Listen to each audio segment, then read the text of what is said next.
السلام علیکم ورحمۃ اللہ وبرکاتہ۔ الحمد للہ نحمده ونستعینه ونستغفره ونؤمن به ونتوکل علیہ ونعوذ باللہ من شرور انفسنا ومن سیئات اعمالنا، من يهده الله فلا مضل له ومن يضلل فلا هادي له، ونشهد أن لا إله إلا الله وحده لا شريك له، ونشهد أن سيدنا ومولانا محمدا عبده ورسوله، فصلى الله عليه وسلم تسليما كثيرا كثيرا. أما بعد، فأعوذ بالله من الشيطان الرجيم. بسم الله الرحمن الرحيم. ألهاكم التكاثر حتى زرتم المقابر، كلا سوف تعلمون ثم كلا سوف تعلمون، كلا لو تعلمون علم اليقين لترون الجحيم ثم لترونها عين اليقين ثم لتسألن يومئذ عن النعيم. صدق اللہ العظیم. رب اشرح لي صدری ويسر لي امری واحلل عقدۃ من لسانی یفقهوا قولی. اللهم الہمنا رشدنا واعذنا من شرور انفسنا، آمین یا رب العالمین. حضرات، ان اجتماعات جمعہ میں آخری پارے کی جو آخری صورتیں ہیں ان میں سورہ قاریہ کا ہم نے پچھلی مرتبہ سمجھنے کی کوشش کی تھی. اگرچہ پچھلی مرتبہ کا جمعہ جو ہے وہ 14 اگست کے حوالے سے استحکام پاکستان کے موضوع پر تھا، لیکن یہ کہ بہرحال جن صورتوں کا انتخاب کیا گیا ہے خاص طور پر وہ چھوٹی صورتیں جو ہم اپنی نمازوں میں پڑھتے بھی ہیں، جہری نمازوں میں سنتے بھی ہیں، تو کم سے کم یہ کہ ان صورتوں کو پڑھتے ہوئے اور سنتے ہوئے ہمیں احساس ہو کہ ہمارا رب، ہمارا مالک، ہمارا خالق ہم سے کیا کہہ رہا ہے. اس لیے کہ یہ بات اپنی جگہ حقیقت ہے کہ قرآن حکیم ہدایت کا، روشنی کا، رہنمائی کا منبع اور سرچشمہ ہے، اور اس میں کوئی شک نہیں کہ اگر ہم قرآنی تعلیمات کو اپنی زندگی میں نافذ نہیں کرتے، اپنی انفرادی زندگی میں ان تعلیمات پر عمل نہیں کرتے، تو واقع یہ ہے کہ یہی قرآن جو ہے پھر ہمارے خلاف حجت بن جائے گا. نبی اکرم صلی اللہ علیہ وسلم کی بہت ہی خوبصورت دعا ہے جس میں حضور نے فرمایا کہ یہ قرآن یا تمہارے حق میں حجت بنے گا یا تمہارے خلاف حجت بنے گا. اللہم اجعلہ لنا اماما و نورا و ہدی و رحمہ. اے پروردگار، اس قرآن کو ہمارے لیے امام بنا دے، پیشوا بنا دے، ہدایت اور نور کا منبع اور سرچشمہ بنا دے. اور آخر میں فرمایا وَاجْعَلْهُ لَنَا حُجَّةً یا رب العالمین. اور اللہ اس قرآن کو ہمارے حق میں حجت بنائی ہو. یہ قرآن اللہ کے ہاں جا کر گواہی دے کہ میرے پڑھنے والے اس شخص نے اس پر عمل بھی کیا تھا، اسے اپنی ذاتی زندگی میں اس کی تعلیمات کو نافذ بھی کیا تھا. تو یہ وہ چیزیں ہیں جو ہمارے پیش نظر رہنی چاہیے، اور قرآن حکیم کا جب بھی ہم مطالعہ کریں تو جیسے آپ کہیے کہ ایک بنیادی رہنمائی جو ہے وہ ہمیں قرآن سے اس اعتبار سے حاصل کرنی چاہیے. اب آئیے، آج ہمیں کچھ گفتگو کرنی ہے سورہ تکاثر پر. یہ مکی صورت ہے تمام مفسرین کا، سوائے چند ایک ایکسیپشنز ایسی ہوتی ہیں کہ جس میں کسی صورت کے بارے میں یہ الفاظ بھی ملتے ہیں کہ یہ مدینہ میں نازل ہوئی. لیکن جیسا کہ پہلے بھی میں نے عرض کیا تھا کہ بعض احادیث میں یہ بات جو ہمارے سامنے آئی کہ حضور نے کسی موقع پر اس صورت کی تلاوت کی، اور وہ شخص جو سامع تھا اس صورت کا، اس نے پہلی مرتبہ یہ صورت سنی. ظاہر مکی صورت ہے، حضور تو ہجرت فرما کر مدینہ تشریف لے آئے، اور اس نے اپنے گمان کے مطابق چونکہ پہلی مرتبہ سنی تھی تو کوئی ایک آپ کو شاذ روایت ایسی مل جائے گی کہ جس میں کسی صحابی سے یہ بھی منقول ہے مدینہ میں نازل ہوئی. جبکہ جیسا کہ میں نے عرض کیا تھا اور ایک واقعہ بھی آپ کو سنایا تھا غالباً سورہ زلزال کے بارے میں، کہ جب نبی اکرم صلی اللہ علیہ وسلم نے اپنی مدنی حیات میں اس صورت کی ایک مرتبہ تلاوت کی تھی تو ایک صحابی جو اس محفل میں موجود تھے ان سے یہ روایت موجود ہے کہ یہ سورت اسی وقت نازل ہوئی تھی، حالانکہ ایسی کوئی بات نہیں ہے۔ سورہ زلزال جو ہے سورہ غالباً عادیات کے بارے میں تھا، وہ تو واقعتاً مکی صورت ہے۔ اسی طرح یہ سورہ مبارکہ بھی مکی صورت ہے، اور اکثر و بیشتر حضرات کو یہ صورت یاد ہوگی، لہٰذا پہلے صرف ترجمہ کر لیجئے، اس کے بارے میں کسی درجے میں تفصیل بیان کروں گا۔ فرمایا الہاکم التکاثر، تمہیں غافل کر دیا، غفلت میں مبتلا کر دیا تکاثر نے، کثرت کی طلب نے، حتی زرتم المقابر، یہاں تک کہ تم اپنی قبروں تک جا پہنچے، تمہیں تمہاری قبروں تک، گھاٹ تک پہنچا دیا گیا۔ کلا سوف تعلمون، ہرگز نہیں، ان قریب تمہیں معلوم ہو جائے گا۔ ثم کلا سوف تعلمون، اور ہرگز نہیں، ان قریب تمہیں معلوم ہو جائے گا۔ کلا لو تعلمون علم الیقین، کوئی بات نہیں، ان قریب وہ وقت آئے گا کہ تم علم کی حد تک اس بات کو جان لو گے۔ لترون الجحیم، جب تم اپنی نگاہوں سے جہنم کو دیکھو گے۔ ثم لترونها عین الیقین، اور پھر لازماً تمہیں دیکھنا ہے اس جہنم کو اپنی آنکھوں سے، عین الیقین۔ ثم لتسألن یومئذ عن النعیم، اور پھر لازماً تم سے سوال جواب ہوگا، تم سے محاسبہ لیا جائے گا ان نعمتوں کے بارے میں جو اللہ نے تمہیں عطا فرمائی تھی۔ کل 8 آیات پر مشتمل یہ صورت ہے، لیکن واقعہ یہ ہے کہ اس کا زیر و بم اور اس کے اندر جو ایک صوتی، ایک جسے آپ کہیے کہ تاثر ہے، اس لیے کہ اللہ کا کلام ہے۔ اللہ اگر کہہ رہا ہے کہ تمہیں عنقریب معلوم ہوگا، لازماً تمہیں معلوم ہوگا جب تم اب جہنم کو اپنی آنکھوں سے دیکھو گے، تو گویا کہ انسان جو کسی چیز کو مانتا ہے، تسلیم کرتا ہے، اس میں مختلف مدارج ہیں، درجات ہیں، جس پر انشاءاللہ گفتگو ہوگی۔ اب آئیے سب سے پہلی آیت کی طرف، الہاکم التکاثر۔ الہا یلہی کے الفاظ عربی زبان میں آتے ہیں غافل ہو جانا، غفلت میں مبتلا ہو جانا۔ تو تم غافل ہو گئے یا تم نے اپنے آپ کو غفلت میں مبتلا کر دیا۔ التکاثر، تکاثر کثرت سے نکلا، اور کثرت کس شے کی؟ سورہ حدید کی آیت نمبر 20 کا جب آپ مطالعہ کریں گے تو معلوم ہوگا کہ کثرت انسان کے اندر جو ایک امنگ اور آرزو پیدا ہوتی ہے تو کس کس اعتبار سے ہوتی ہے؟ اعلموا انما الحیات الدنیا لعب ولہو وزینۃ وتکاثر فی الاموال وزینۃ وتفاخر بینکم وتکاثر فی الاموال والاولاد۔ اس آیہ مبارکہ میں کثرت کس شے کی؟ مال کی کثرت اور اولاد کی کثرت۔ یہاں ہمارے مفسرین نے خاص طور پر جو بات بیان کی ہے وہ اس اعتبار سے، یہ کثرت جو ہے کثرت تعداد بھی ہے، اور اس میں ایک دوسرے پر مفاخرت ہوا کرتی تھی کہ میری چوپال، میری بیٹھک، میرے حمایتی کہیں زیادہ ہیں تمہاری بیٹھک سے، تمہاری چوپال سے، تمہارے حمایتیوں سے، اور اس کے اوپر فخر، ایک دوسرے سے آگے بڑھنا، اس کے لیے گویا کہ دن رات ایک کرنا۔ مال کو حاصل کرنے کی طلب جو ہے انسان کے اندر جس درجے موجود ہے، جبکہ قرآن حکیم میں 2 یا 3 مقامات پر کہا گیا انما اموالکم و اولادکم فتنہ، تمہاری مال اور تمہاری اولاد، جیسے کہ سورہ حدید میں آئے نا تکاثر فی الاموال والاولاد، وہاں بھی مال کو اور اولاد کو دونوں کو جمع کیا گیا۔ گویا کہ اس قبائلی نظام کے اندر کسی شخص کا صاحب اولاد ہونا اور کسی کے 8-10 بیٹے ہونا، یہ گویا کہ اس کی گردن کے اندر ایک جسے آپ کہیے کہ ایک تناؤ کی کیفیت پیدا ہو جاتی تھی۔ وہ جب نکلتا تھا اپنی اولاد کے ساتھ، اپنے بچوں کے ساتھ، اپنے بیٹوں کے ساتھ، تو اس کی گردن جو ہے فخر سے تن جایا کرتی تھی۔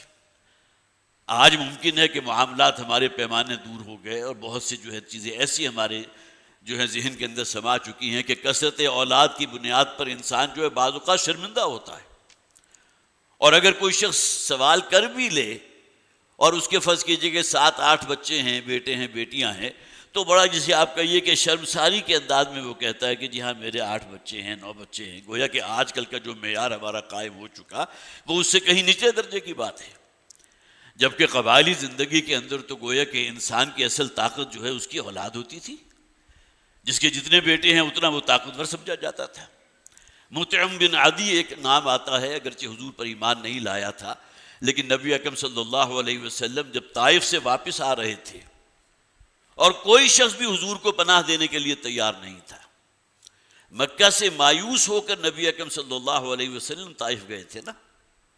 اب وہاں جو کچھ ہزیمت اٹھانی پڑی ہے اور جس طرح لوگوں نے تاک تاک کر، خاص طور پر جسے آپ کہیے کہ گلی کے محلے کے جو بچے ہوتے ہیں انہوں نے دیوانہ سمجھ کے جس طرح پتھر مارے ہیں، معاذ اللہ ثم معاذ اللہ، اس تصور کو اگر ذہن میں لائیں تو انسان پر کب کبھی طاری ہوتی ہے۔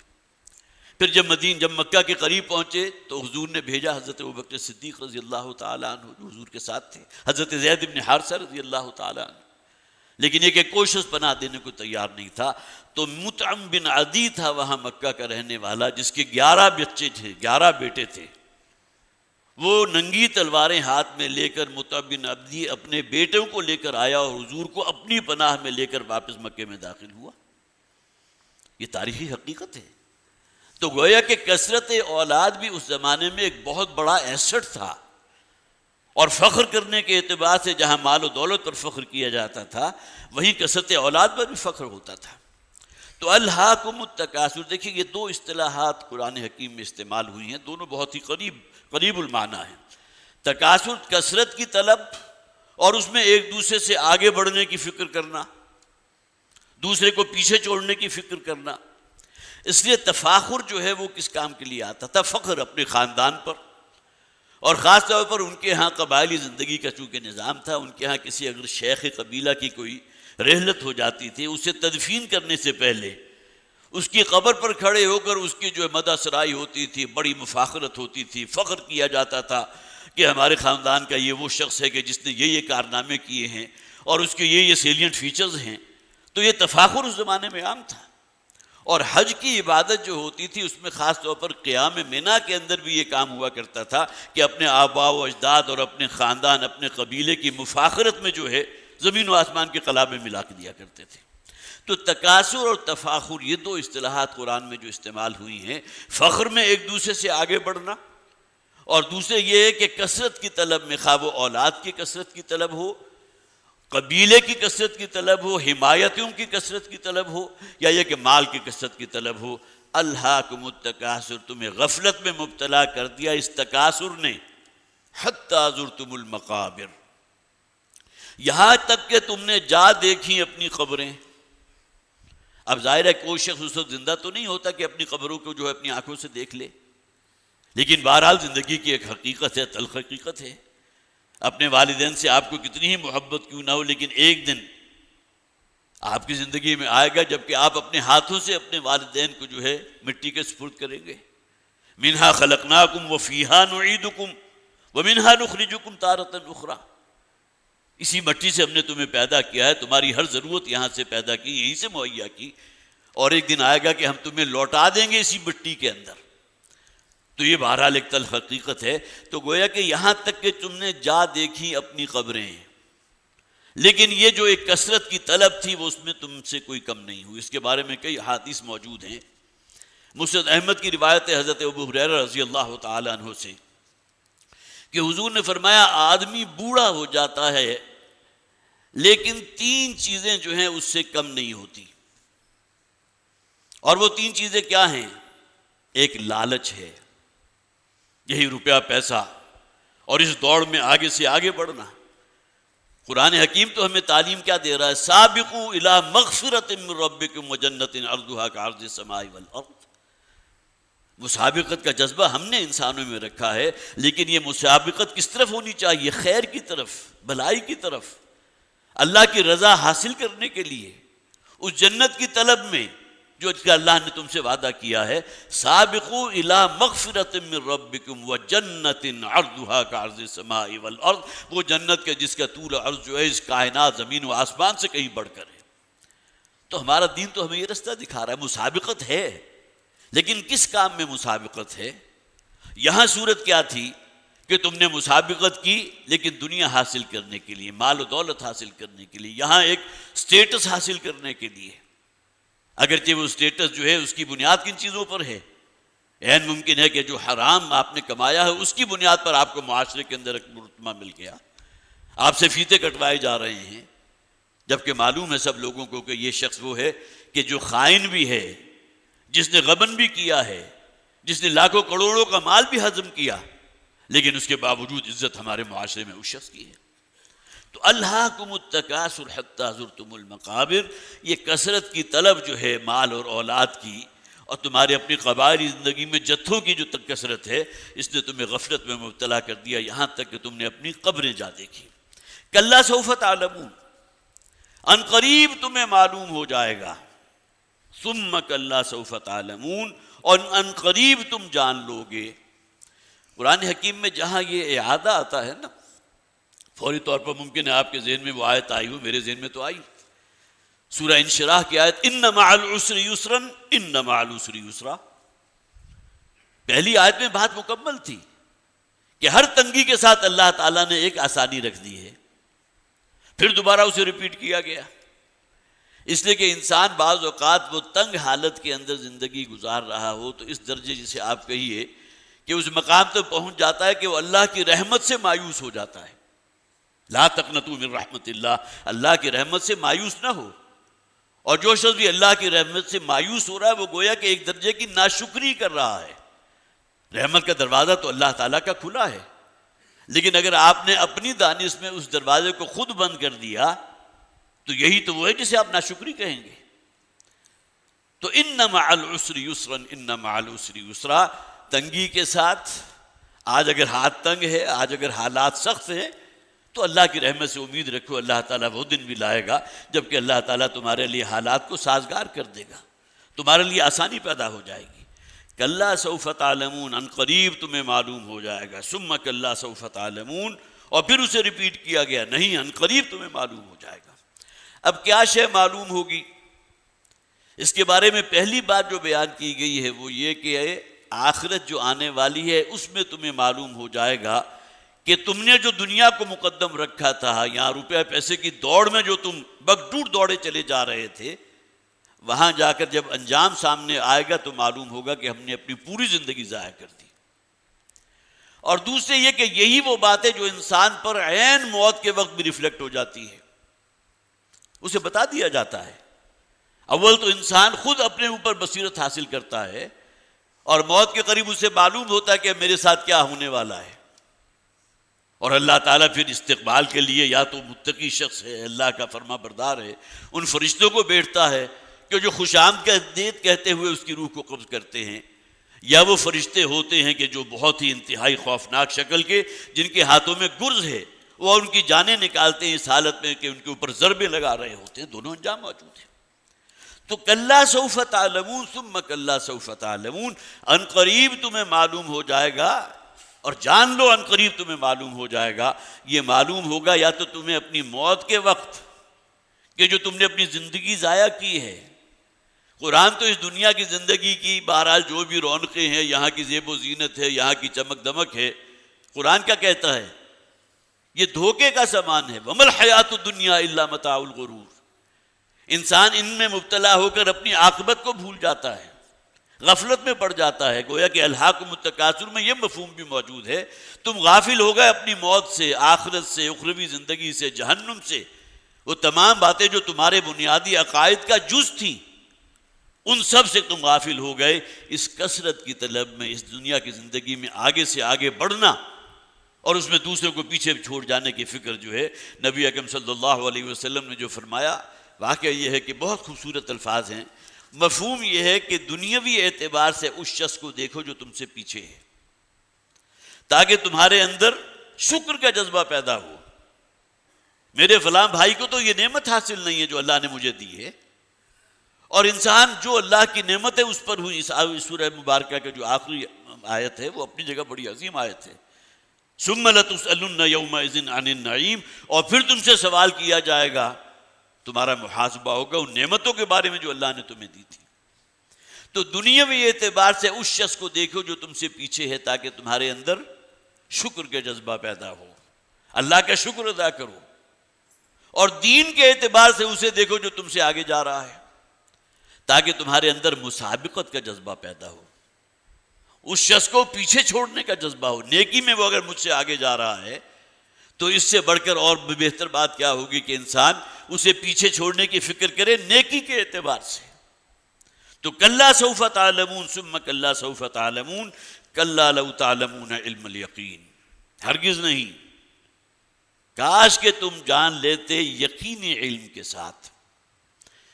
موت کو مانتے ہو تو کہ آئے گی، لیکن یقین کتنا ہے؟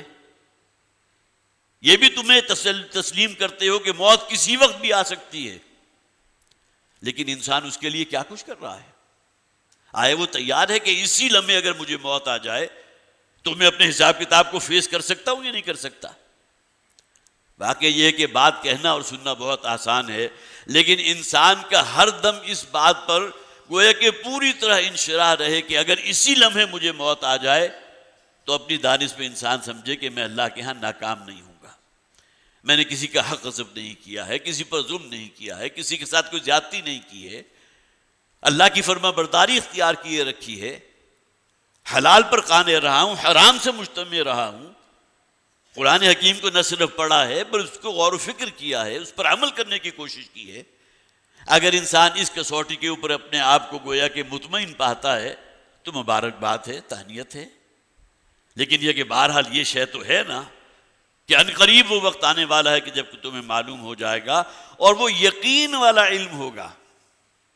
جب فرشتہ موجود ہوگا تمہاری روح قبض کرنے کے لیے تو اب یہاں کسی تعویل کی گنجائش نہیں ہے.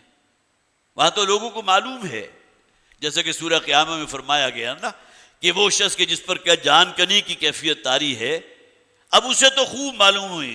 وَظَنَّ أَنَّهُ الْفِرَاقُ وَالْتَفَّتِ السَّاقُ بِالسَّاقِ إِلَىٰ رَبِّكَ يَوْمَئِذٍ الْمَسَاقُ. اسے تو یقین ہے کہ اب فراق ہے اپنوں سے، اپنے پیاروں سے، اپنے بھائی بہنوں سے، اپنی بیوی سے، اپنی اولاد سے. اسے تو یقین کے درجے کا علم حاصل ہو چکا، اس لیے کہ وہ اپنی نگاہوں سے ان فرشتوں کو دیکھ رہا ہے جس کی رب روح قبض کرنے کے لیے اللہ تعالیٰ نے جن کو بھیجا ہے. کَلَّا لَوْ تَعْلَمُونَ عِلْمَ الْيَقِينِ لَتَرَوُنَّ الْجَحِيمَ.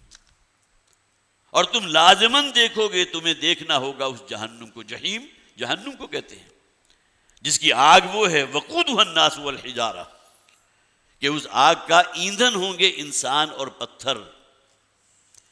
ایندھن تو وہ شے ہوتی ہے نا جس سے کسی شے کو بھڑکایا جاتا ہے. تو اس دنیا کی آگ کو ہم کس شے سے بھڑکاتے ہیں؟ لکڑیوں سے بھڑکاتے ہیں، کوئلے سے بھڑکاتے ہیں. اب اور بہت سی چیزیں ہیں جس سے آپ حرارت حاصل کر سکتے ہیں، مائکرو ویو انرجی ہے، 100 قسم کی چیزیں ایجاد ہو چکی ہیں. لیکن یہ کہ جہنم کی آگ وہ ہوگی کہ جس کا ایندھن ہوگا انسان اور پتھر. وقودها الناس والحجارہ. تو لترون الجحیم، اس جحیم کو، اس جہنم کو تمہیں دیکھنا ہوگا، اور وہ تمہاری نگاہوں کے سامنے. نہ صرف یہ کہ تم اس دیکھ رہے ہوگے، جہنم بھی تمہاری گھات میں بیٹھی ہوئی ہے. جیسا کہ فرمایا گیا قرآن حکیم میں ایک مقام پر کہ وہ جہنم ان کی طاق میں ہوگی، ان پر نگاہیں گاڑے ہوئے ہوگی، اور گویا کہ وہ منتظر ہوگی کہ یہ میرے شکار ہیں جو گویا کہ آج مجھ کا میری اس پیاس کو ختم کریں گے اور میرا ایندھن بنیں گے. ثم لترونها عین الیقین. اور پھر اسی جہنم کو دیکھنا ہے تمہیں یقین کی، عین الیقین، آنکھوں سے دیکھا ہوا یقین. اس دنیا میں تو ماورائی کچھ تصورات ہیں نا جن کو تم مانتے ہو. جہنم ہوگی مانتے ہیں، تسلیم کرتے ہیں. عذاب کی فلاں فلاں شکلوں کا ذکر قرآن حکیم میں موجود ہے، ان تمام باتوں کو بھی مانتے ہیں. لیکن یہ کہ واقعتاً کیا وہ یقین حاصل ہے جو کسی شے کو آنکھوں سے دیکھنے کے بعد حاصل ہوتا ہے؟ وہ مقام احسان کی تعریف کی گئی نا نبی اکرم صلی اللہ علیہ وسلم نے جو فرمایا حدیث جبرائیل میں کہ تم اللہ کی بندگی اور عبادت کرو اس کیفیت کے ساتھ، ان تعبد اللہ کانک تراہ فإن لم تکن تراہ فإنہ یراک. گویا کہ تم اپنی نگاہوں سے اللہ کو دیکھ رہے ہو، اس لیے کہ اگر نگاہوں سے تم اللہ کو نہیں بھی دیکھ سکتے تو اللہ تو تمہیں دیکھ رہا ہے نا. تو لترون الجحیم، تمہیں اپنی انہی آنکھوں سے اس دن جہنم کا مشاہدہ کرنا ہوگا. اس دنیا میں تو تم نے غیبی امر سمجھ کے اسے ٹال دیا نا، موت کے تصور کو اپنے سے بہت دور رکھا. لیکن یہ بہرحال موت بھی کل نفس ذائقۃ الموت. تم چاہتے تو یہ ہے کہ تمہیں 1000 برس کی زندگی مل جائے، لیکن یہ شے ہونے والی نہیں ہے. یود احدہم لو یعمر 1000 سنہ.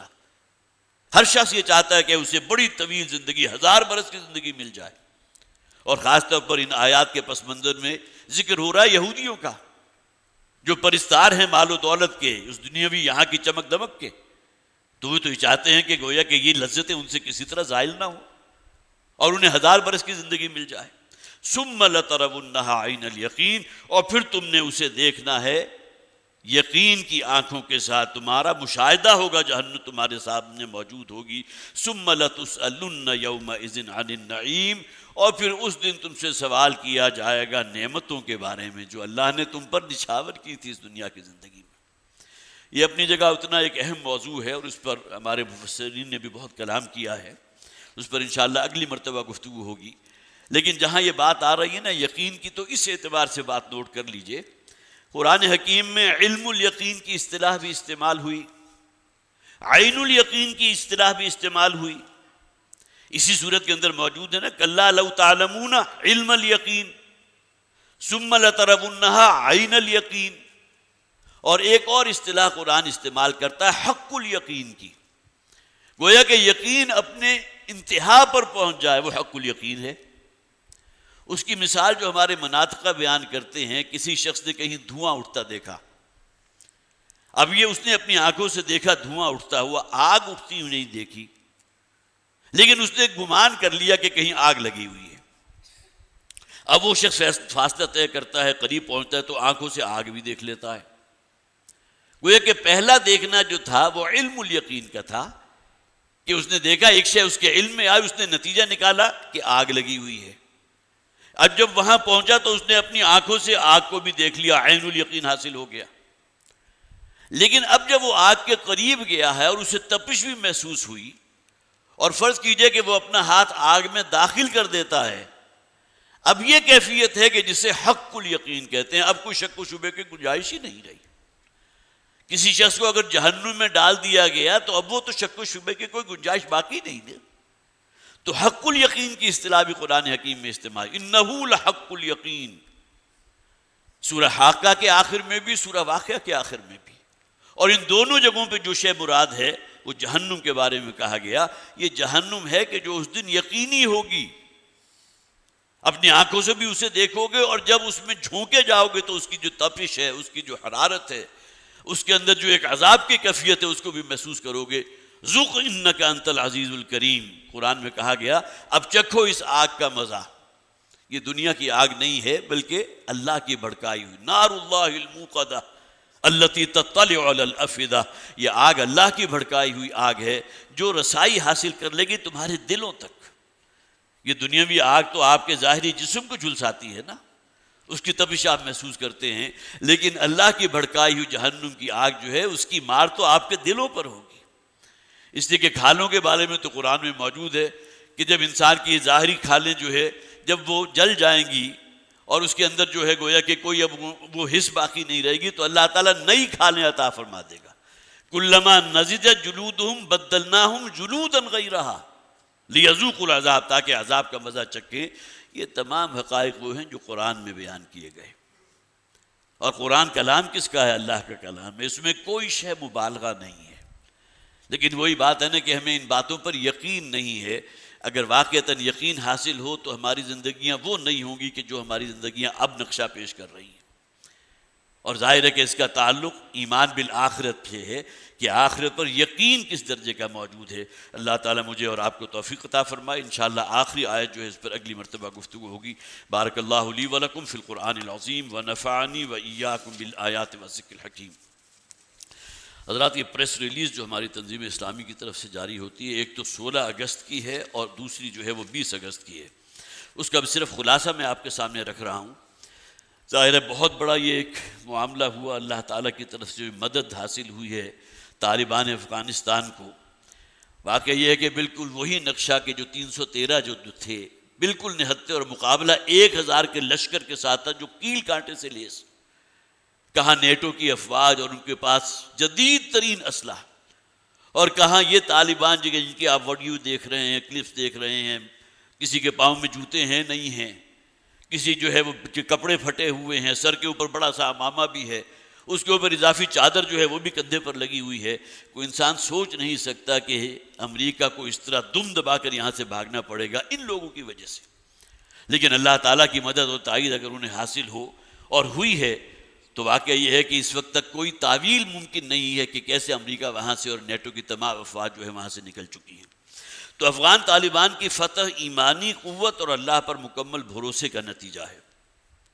یہ بات تنظیم اسلامی کے امیر شیخ شجاع الدین صاحب نے ایک بیان میں کہی کہ 21ویں صدی میں یہ معجزہ رونما ہوا کہ جدید ترین ٹیکنالوجی اور تباہ کن اسلحے سے لیس امریکہ کی سربراہی میں نیٹو افواج نہتے افغان طالبان کے سامنے گھٹنے ٹیکنے پر مجبور ہو گئی۔ طالبان جو دنیا کے پسماندہ ترین ملک افغانستان سے تعلق رکھتے ہیں، اور واقعہ یہ ہے ایسا ہی ہے، کیا وسائل ہیں ان کے پاس، انہوں نے نام نہاد ترقی یافتہ ممالک کو ذلت آمیز شکست سے دوچار کر دیا۔ Supreme power of the world اب دنیا سے منہ چھپا رہی ہے اور اپنی شکست کی مضحکہ خیز تعویلیں گھڑ رہی ہے۔ اور ظاہر ہے بائیڈن کے اوپر بھی بڑا دباؤ ہے، اس لیے کہ اس نے فیصلہ کیا کہ وہاں سے تمام فوجیں نکل جائیں۔ اب وہ مختلف تعلیمیات جو ہے اس کی کر رہا ہے، لیکن بہرحال لوگوں کو معلوم ہے، وہ جسے کہا جاتا ہے نا کہ کسیانی بلی کھمبا نوچے، اب سوائے یہ کہ ان کی کوئی تعبیر وہ اپنے طور پر کر رہے ہیں، کوئی اور شے نہیں ہے۔ اسی طرح آج کی جو پریس ریلیز ہے، مغرب کا اصل مسئلہ افغان طالبان نہیں بلکہ اسلام ہے۔ یہ بات تنظیم اسلامی کے امیر شیخ شجاع الدین صاحب نے کہا کہ کابل فتح کرنے کے بعد افغان طالبان کی عام معافی کے اعلان اور ان واضح اعلانات کے باوجود کہ وہ عورتوں، اقلیتوں اور غیر ملکی سفارتی نمائندوں کے ساتھ اسلامی احکامات کے عین مطابق اچھا سلوک کریں گے، سب سے بڑھ کر تو یہ کہ انہوں نے عام معافی کا اعلان کر دیا۔ گویا کہ جو اگر کوئی اندیشہ موجود تھا باہمی خانہ جنگی کا، جو اس سے پہلے ہوتی رہی، اس میں تو گویا کہ اس کے ہی ہاتھ ختم ہو گئے نا، اب باہمی خانہ جنگی کی کوئی گنجائش نہیں، جبکہ تمام کے لیے عام معافی کا اعلان ہو گیا۔ تو گویا کہ غیر ملکی سفارتی نمائندوں کے ساتھ اسلامی احکامات کے عین مطابق اچھا سلوک کریں گے۔ مغرب نے ان کے خلاف جھوٹے پروپیگنڈے کا طوفان اٹھایا ہوا ہے۔ افغان طالبان کے کوئی تنازع کھڑا نہ کرنے اور پرامن رہنے کے باوجود مغرب ان کو دھمکیاں دے رہا ہے۔ انہوں نے یہ کہا کہ امت مسلمہ کو اب جاگ جانا چاہیے اور آگے بڑھ کر مغرب کے جھوٹے پروپیگنڈے کا منہ توڑ جواب دینا چاہیے۔ واقعہ یہ ہے کہ افغان طالبان اللہ کی مدد اور نصرت سے اس سازش کو بھی انشاءاللہ ناکام بنا دیں گے۔ انہوں نے کہا کہ پاکستان افغان طالبان سے ہر شعبے میں تعاون کرے اور دنیا کے ہر فورم پر ان کے حق میں آواز